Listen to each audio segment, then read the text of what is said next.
Yo mga idol, kumusta? Mandragma Sports TV nga pala. Ating pag-usapan, Barangay Nibra, si J. Perez, pumirma na sa upunan ng Barangay Nibra at Jeremiah Gray. Bibitawan na nga ba ngayong season? Pero bago na nga yan, kung bago pa sa aking channel, huwag mong kalimutan mag-subscribe at click ang notification bell para like kang updated sa ating latest upload natin. So pagkamat naghahanda na rin ang upunan ng ating crowd favorite team ng Barangay Nibra ngayong season, ang pangarap sana na hindi na rin na maulit na mangyari na matalo pa rin. Grabing handa pa rin ang mas kinakailangan dapat gawin ng ating Barangay Nibra para maabot nga ang inahangad na makuha lamang ang kampyonato. Pero bigo pa rin sa pagkuha ang kampyonato Last Commissioner Cup mga idol dahil sa TNT Tropang Giga. Mas lalo pang ginalingan ng ating Barangay Nibra sa naging bawat hustle play dahil hindi pa rin basta-basta na makakarap ang ating Jinkings sa ibang kupunan tulad nga ng TNT Tropang Giga. Maraming mas mahuhusay at malalakas ang makakarap ng Barangay Nibra ngayong season. Matinding butas ng karayom pa rin ang kanilang malampasan. Posibleng hugot na nga ba ng bagong star player ang Barangay Nibra? Ang plano sana kukuhanin na nga ba ng Barangay Nibra ay walang iba kundi ang racing star player ng SMB kundi si CJ Perez mga idol. Ito na rin ang binalak ng Jinkings na makuha sa madaling panahon mga idol.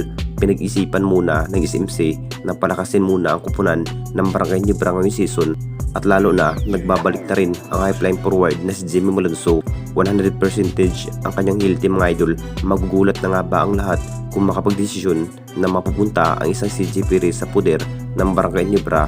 Inamin naman ni CJ Perez mga idol na gusto pa rin na mapupunta sa kamay ng Barangay Nibra ang nasabing guard player na si CJ Perez. Kung makomplete sana ang magiging process para sa trade kay CJ Perez mga idol, masasabing pumirma muli ng bagong kontrata sa upunan ng Barangay Nibra kung matutuloy ngayong season. At dito na naman tayo sa isa pa nating balita, Jeremiah Gray, bibitawan na nga ba ng Barangay Nibra ngayong season? Alam na nating lahat mga idol, masyadong abala pa rin ng ating Barangay Nibra sa pagpapalakas ng line-up mga idol ngayong season kung saan pinagplano pa rin ng hugot pa rin ng bagong player. Matinding pagsubok pa rin ang malampasan ng ating Barangay Nibra noong Last Commissioner Cup mga idol laban sa TNT Tropang Giga. Ganda sana ang naging chemistry dahil isa pa rin sa mahusay at malalakas ang Barangay Nibra sa ating liga. Kahit ang TNT Tropang Giga, nahihirapan pa rin sa upunan ng Jinkings. Pagkakataon rin, hindi 100% ang base import na si Justin Brownlee noong nagharap ang TNT Tropang Giga at Barangay Nibra na may huli si Jefferson. Pero sinabi naman sa ating head coach na si Coach Tim mga idol, babawi pa rin si Coach Tim sa All Filipino Cup. Ngayong All Filipino Cup ang hinahandaan ng ating Barangay Nibra. Abala pa rin sa pangyayaring trade kung sinong player ang kanilang bibitawan.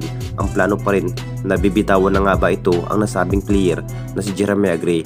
Ito pa rin ang sinabing binanggit ni Coach Tim dahil aminado pa rin na hindi pa rin masyadong ginagamit sa bawat laban ang nasabing player na si Jeremiah Gray.